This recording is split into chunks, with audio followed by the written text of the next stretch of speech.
Welcome to ABC campus. आज हम IS40 investment property में एक पास्ट एग्जाम डिस्कस कर रहे हैं स्प्रिंग 2021 से, जिसका टाइटल है corp limited.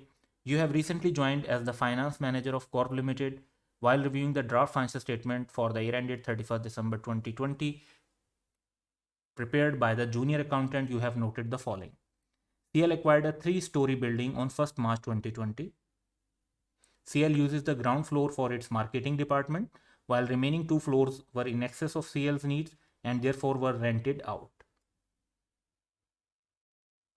The first floor was rented out on 1st June 2020 and the second floor was rented out on 1st December 2020.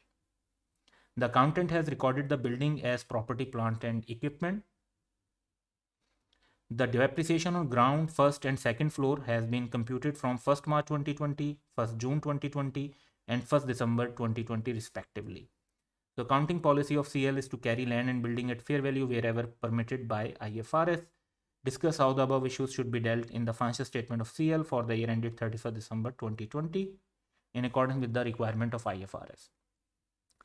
पहली बात तो ये है कि जो 2 फ्लोर्स यूज़ हो रहे हैं रेंट के लिए, चाहे रेंट पर उन्हें जब भी दिया गया है, उनको प्रॉपर्टी प्लांट इक्विपमेंट रिकग्नाइज नहीं करना चाहिए, उन्हें इन्वेस्टमेंट प्रॉपर्टी ट्रीट करना चाहिए।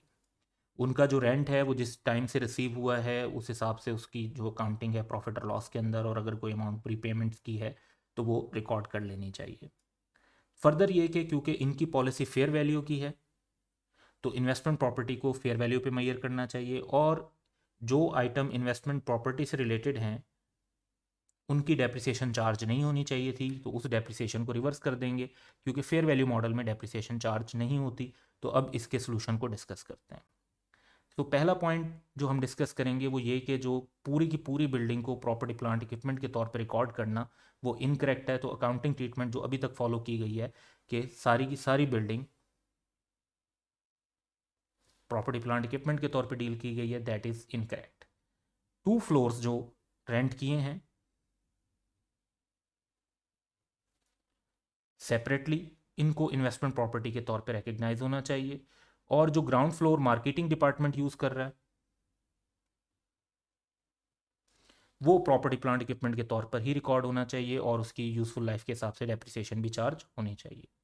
अब जो इन्वेस्टमेंट प्रॉपर्टी की बात आ रही है, तो जो पॉलिसी CL इस कंपनी की हमें बताई हुई है उसके मुताबिक इसको फेयर वैल्यू पे मेजर होना चाहिए, और फेयर वैल्यू में जो चेंजेस हैं वो प्रॉफिट और लॉस के अंदर रिकॉर्ड होने चाहिए।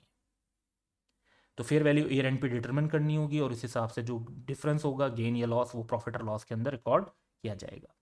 जो इन्वेस्टमेंट प्रॉपर्टी के ऊपर अगर कोई डेप्रिसिएशन ऑलरेडी चार्ज की हुई है, जो उन 2 फ्लोर्स पर है जो इन्वेस्टमेंट प्रॉपर्टी के तौर पे क्लासीफाई होंगे, उन पे डेप्रिसिएशन चार्ज नहीं होनी चाहिए। तो जो डेप्रिसिएशन ऑलरेडी उन्होंने चार्ज कर दी है वो रिवर्स हो जानी चाहिए। So that's all for today, have a good day.